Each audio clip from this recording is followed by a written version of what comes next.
Lagunya gini, refnya ya. Tanah Papua, engkau yang ku bangga. Ingat toh?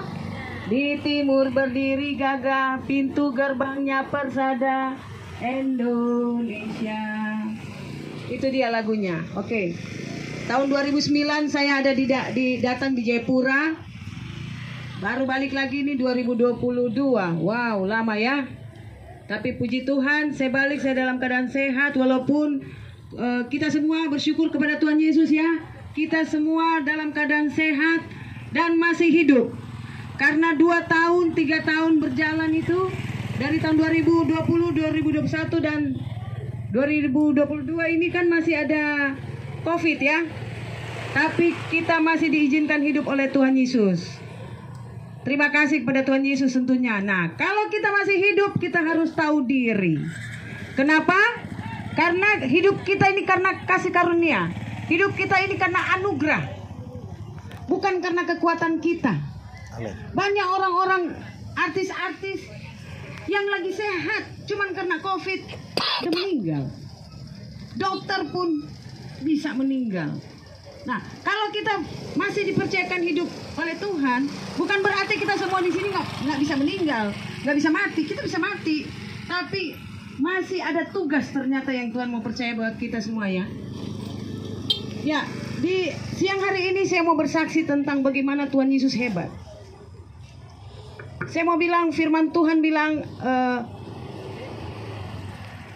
Matius 6 ayat 33. Semua pasti sudah tahu ini toh? Matius 6 ayat 33. Tetapi carilah dahulu kerajaan Allah. Ini terdapat dalam Injil. Carilah dahulu kerajaan Allah dan kebenarannya. Baru maka semuanya ditambahkan kepadamu. Banyak orang cuman habis berhenti di kerajaan Allah. Oh, cari kerajaan Allah, yang penting saya melayani, yang penting saya udah jadi majelis, yang penting saya sebagai pendeta kah, sebagai singer kah, sebagai main musik kah. Itu kerajaan Allah.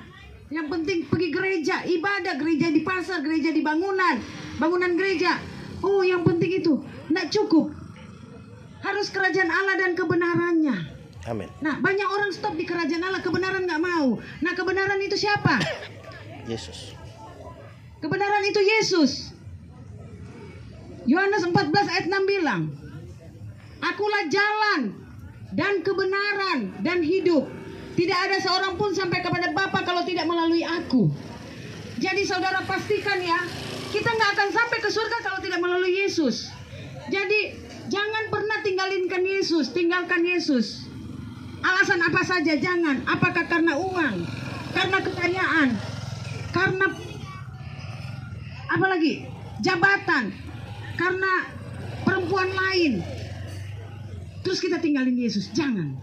Kita harus melekat kepada Yesus. Nah, karena dia bilang, Akulah jalan. Kalau mau jalan, jalanlah dengan Yesus. Dan kebenaran itu hanya Yesus. Dan hidup, siapa yang mau hidup? Hiduplah bersama dengan Yesus. Nah, itu kebenaran. Dan kebenaran juga ada di dalam firman mana? Di Injil Yohanes 17 ayat 17. Kuduskanlah mereka dalam kebenaran, dan firman-Mu adalah kebenaran. Pastikan kita orang percaya juga baca Injil, baca Alkitab, supaya kita tahu apa yang harus kita perbuat. Karena kebenaran itu adalah firman Tuhan, Yesus yang jadi manusia kan? Amin. Jangan cuma jadi orang percaya, cuma sampai di yang penting saya pergi gereja, yang penting saya berdoa, doa naik terus. Oke, itu bagus, gereja bagus, doa bagus. Tapi harus baca Injil, baca Alkitab. Injil kan 4. Matius, Markus, Lukas, Yohanes. Baca semua Alkitab, mesti punya waktu. Baca Taurat. Taurat itu apa? Kejadian, Keluaran, Imamat, Bilangan, Ulangan. Baca. Sampai dari Kejadian, kitab Perjanjian Lama, dari Kejadian sampai Maleaki, kitab Maleaki, dan Injil dari Matius sampai Wahyu. Harus baca. Karena kalau kita nggak baca Injil, nggak baca Alkitab, kita mudah tersesat. Mama-mama, Bapak-bapak di tempat ini, paling banyak mama-mama ya. Kita harus kuat di dalam Tuhan Yesus kita. Kalau enggak, ketika ada masalah kita bisa gugur nanti. Kalau enggak ada Injil. Di dalam Yohanes 15 ayat 7 bilang, jika kamu tinggal dalam aku dan firmanku tinggal dalam kamu, baru mintalah apa saja. Jadi harus ada Yesus dan firman-Nya di dalam kita. Alkitab bilang kan, berbahagialah orang yang mendengar dan melakukan firman. Pastikan ibu-ibu dan bapak-bapak di tempat ini, ketika punya Yesus harus satu paket dengan firman. Kalau nggak ada firman, bahaya. Karena Tuhan Yesus aja waktu menghadapi masalah di bukit pencobaan, di dalam Matius 4 ayat 1 sampai 13, Lukas 4 ayat 1 sampai 11. Itu apa isinya? Yesus dicoba di padang gurun. Waktu Yesus dicoba di padang gurun, Yesus dibawa oleh Roh Kudus ke padang gurun, bukan setan yang bawa. Roh Kudus yang bawa Yesus ke padang gurun untuk dicobai iblis. Kenapa? Waktu itu Yesus baru keluar dari air baptisan loh. Matius 3, Yesus habis dibaptis. Baru Yesus dibawa oleh Roh Kudus ke padang gurun untuk dicobai iblis. Cobanya apa? Ada 3 hal. Dia bilang, jika engkau anak Allah, artinya status orang percaya. Kita juga orang percaya Yesus kan? Kita ini perlu dicoba. Jika engkau anak Allah, roba batu jadi roti.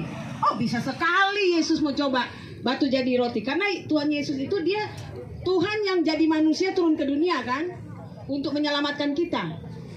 Dia 100% manusia, 100% Tuhan. Dia mau roba batu jadi roti bisa, ibu-ibu, mama-mama. Tetapi dia tidak mau ajar orang untuk berkompromi, menghalalkan segala cara. Yesus jawab iblis apa? Karena Yesus bagian 100% manusia, dia datang ke bumi. Dia nggak bilang sama iblis, iblis tunggu, saya mau tanya Bapak dulu. Bapak boleh, Bapak di sorga boleh nggak saya mau rubah batu jadi roti? Tidak. Dia bilang apa? Ada tertulis, manusia hidup bukan dari roti saja, tapi dari setiap firman yang keluar dari mulut Allah. Artinya kita orang percaya kalau udah ada firman, kita gampang nolak dosa, kita gampang tolak. Coba kalau nggak ada firman, oh kita dibawa oleh iblis itu yang goda kita. Ada tertulis. Jadi tidak semua pencobaan kita harus doa dulu. Wah, mungkin mama-mama bilang, ini ibu apa ini? Ibu ajar saya apa ini? Ada hal pencobaan kita harus berdoa. Ada hal nggak perlu doa. Kita tinggal jawab firman. Contoh ya, contoh. Misalnya ini, saya kan seorang janda toh. Terus saya digoda sama bapak itu. Bapak mana kak? Bapak James kak goda saya. Masa saya mau bilang ke Bapak James bilang begini, Bapak tunggu saya doa tanya Tuhan dulu ya, boleh apa enggak ya? Tidak boleh. Harus langsung jawab firman. Maaf Bapak, saya tidak boleh. Saya ini janda, Bapak ini suami orang, saya nggak bisa. Jangan bilang tunggu saya doa dulu, doa. Nggak ada, itu nggak bisa. Makanya kalau kita ada firman, kita bisa gampang jawab. Maaf Bapak, saya nggak bisa. Bapak kan suami orang, Bapak ada istri di rumah. Bapak nggak boleh goda saya dan saya nggak bisa terima Bapak. Jadi itu yang harus kita jawab. Nah pastikan mama-mama di tempat ini ya, ketong lagi jualan begini, belum ada pembeli, bawa Alkitab sambil baca. Karena Alkitab tuh tebal begini. Kalau cuma mau baca 1 minggu 1 kali di gereja, pendeta bahas 1 firman, mungkin 1 perikop dia baca, atau 1 ayat dia baca, sudah pulang. Tunggu lagi minggu depan, tunggu lagi, lama sekali. Sementara Alkitab kita punya di rumah masing-masing. Ya, jadi saya himbau mama-mama di tempat ini lagi jualan, oke. Tapi bawa Injil, bawa Alkitab sambil belum ada pembeli, mama-mama bisa baca. Saya baca Alkitab, kenapa saya baca Alkitab? Bawa Alkitab ke pasar sambil duduk jualan baca Alkitab. Iya. Jadi kenapa mesti saya baca Alkitab? Saya waktu itu ya, saya bersaksi ya. Anak kami Ada 2 orang terikat narkoba berat sampai pakai suntik ganja, obat dulu. Ini dulu. Sekarang udah enggak. Sekarang udah baik mereka. Bahkan 1 udah meninggal. Tetapi saya dan suami hobinya judi. Judi, disco, majelis gereja, tapi judi jalan terus. Kita lagi beribadah, teman udah SMS, zaman dulu SMS ini. Bu Melki, ayo Linda, ayo datang cepat. Di sini kurang kaki.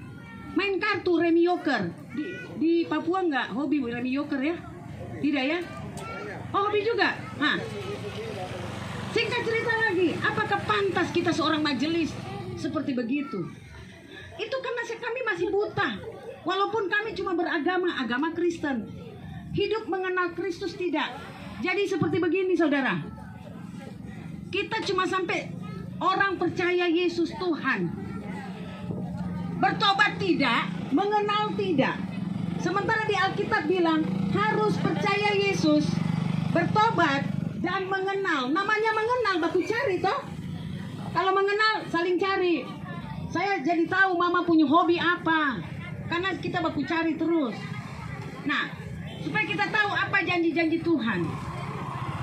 Ya, singkat cerita lagi, saya pulang dari meja judi, udah 3 hari, baru pulang rumah.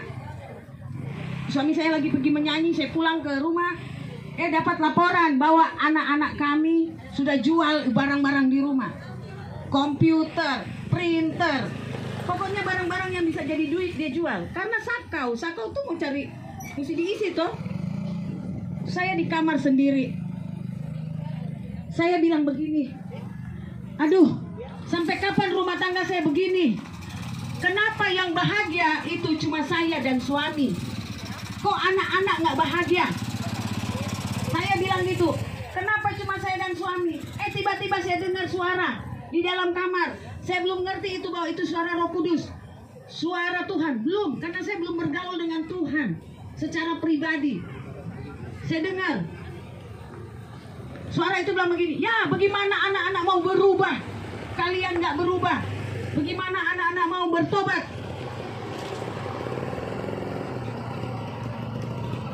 Kalian nggak bertobat. Anak-anak terikat judi, narkoba. Kalian terikat judi, apa bedanya?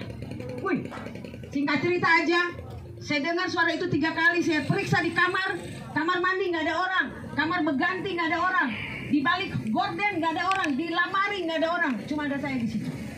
Saya nggak tahu bahwa itu suara Tuhan. Oke. Berjalan waktu saya bilang begini sama suami saya, Pak, kita stop judi. Itu saya dengar, bagaimana anak-anak mau berubah, mau bertobat, kita sendiri nggak bertobat, nggak berubah. Kita banyak nuntut anak, tapi kita sendirinya nggak berubah-berubah.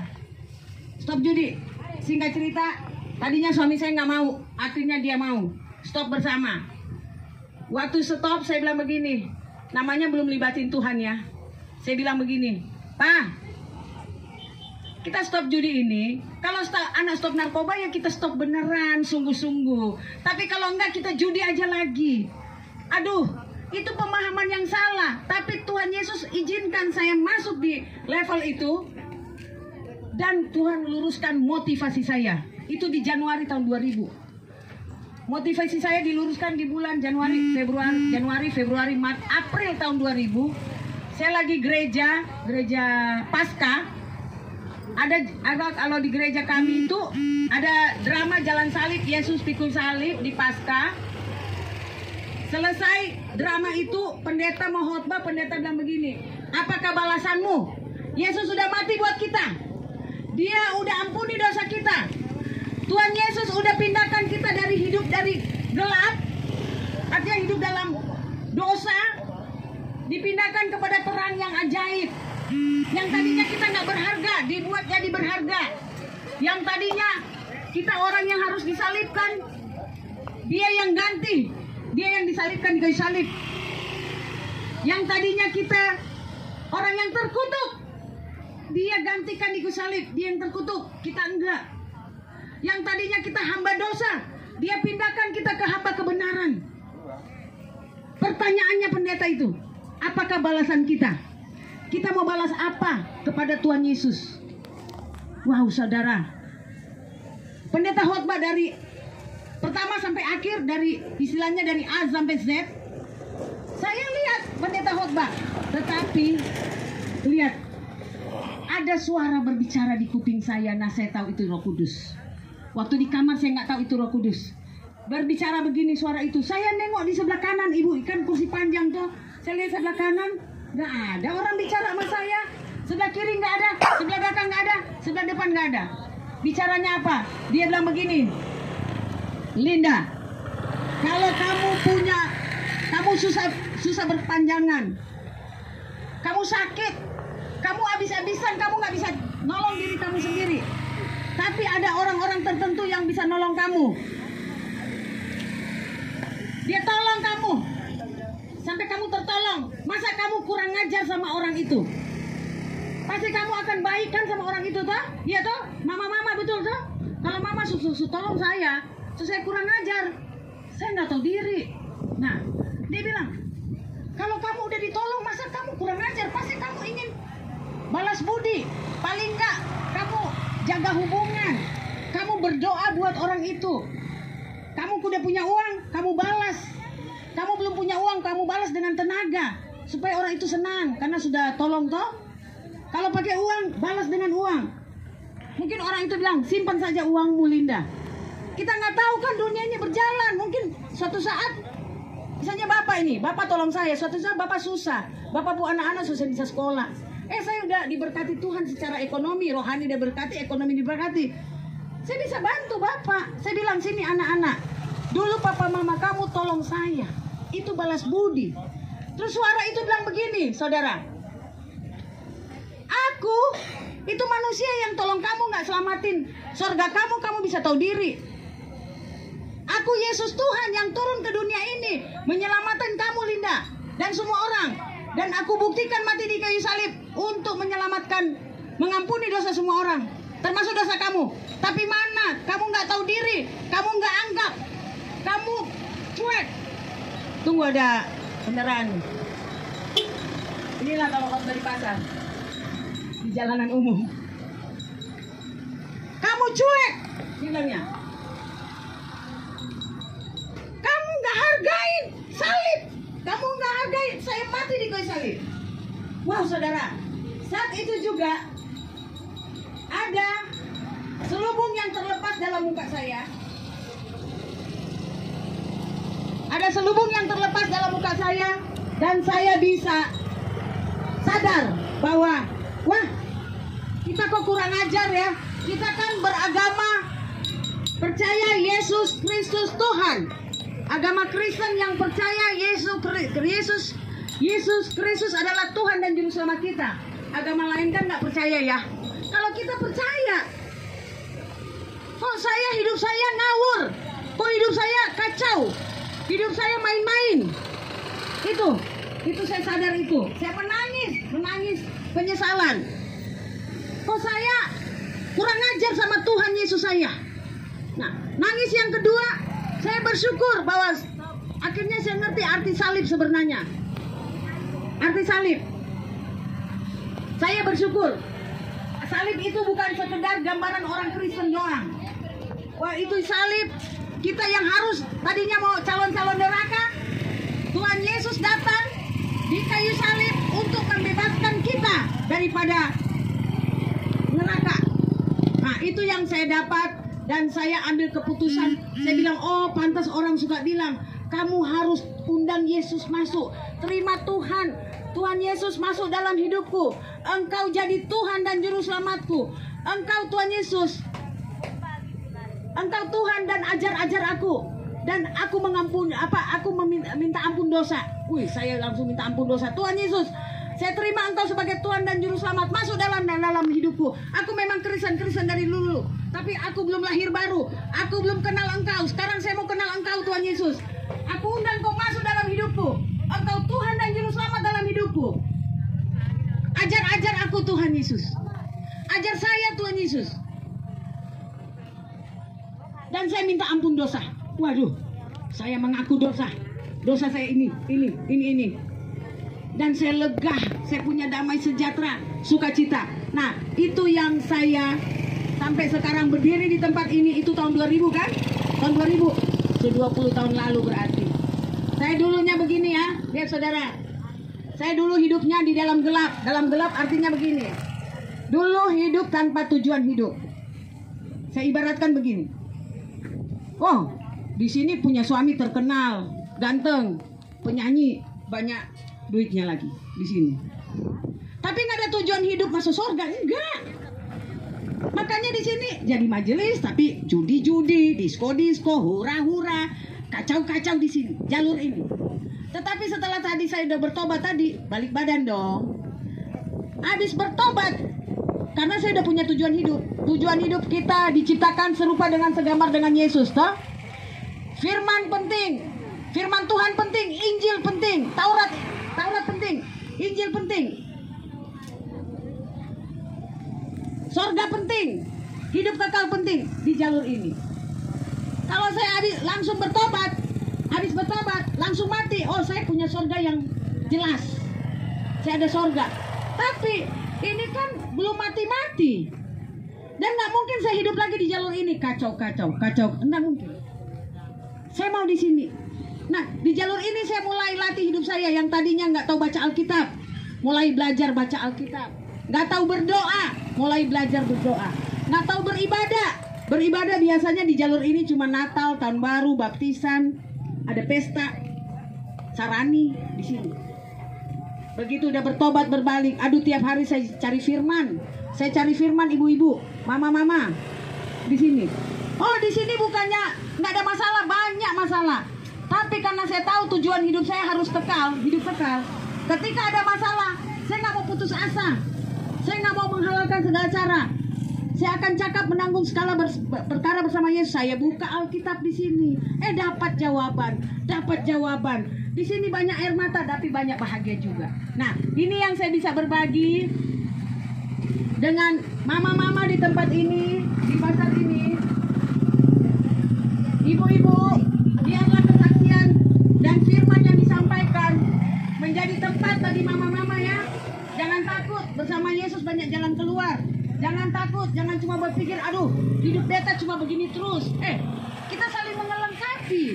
Ada orang bisa jualan, ada yang orang bukan jualan, harus duduk di kantor. Iya toh? Ada orang buat sapu-sapu jalan. Jadi ini hidup yang benar, hidup yang saling memberkati. Mama-mama sudah memberkati orang-orang yang hidup di kantor, dia perlu makan toh. Kalau nggak ada bahan makanan yang jual bagaimana? Tapi kita harus menjadi pekerja-pekerja yang takut akan Tuhan Yesus. Pekerja yang apa? Yang hormat dan takut akan Tuhan Yesus. Pekerja yang apa? Penjual yang apa? Yang tidak tipu-tipu, tidak kasar,